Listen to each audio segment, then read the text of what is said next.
Okey bang, Assalamualaikum. Selamat petang. Dekat depan saya ada Euro X Gold. Yang ini model EGI 3000M dengan dia punya rate output 2800, maximum output 3000 watt.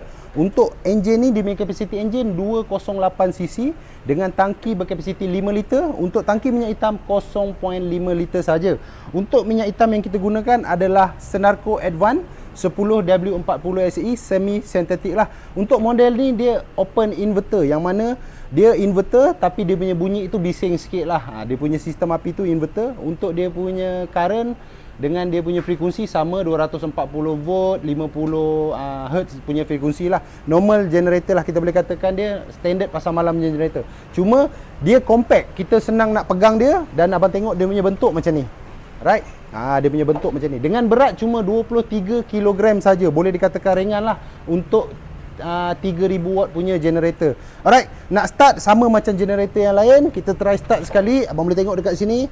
Okey, ini dia punya button choke. Ini untuk dia punya minyak. Dan dia punya spark plug ada kat sini. Ini memang senang maintenance lah. Enjin paling senang maintenance. Harga pun berpatutan. Cuma 900 lebih sahaja. Alright, kita start dia punya enjin. Okey, kita choke dulu. Kita on, kita tarik. Switch jangan lupa. Switch dia ada kat sini.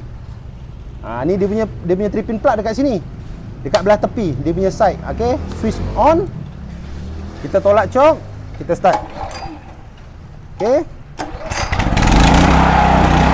Dia punya enjin boleh dikatakan steady, kurang gegaran, cuma dia punya bunyi agak tinggi, lebih kurang dalam 140 ke 145 apa orang cakap dB lah. Okey. Itulah dia punya bunyi. Kalau ada yang berminat untuk dapatkan ni generator yang jenis macam ni, boleh terus datang dekat Wanes Taman LTLT. Kita jumpa lagi untuk next video. Assalamualaikum.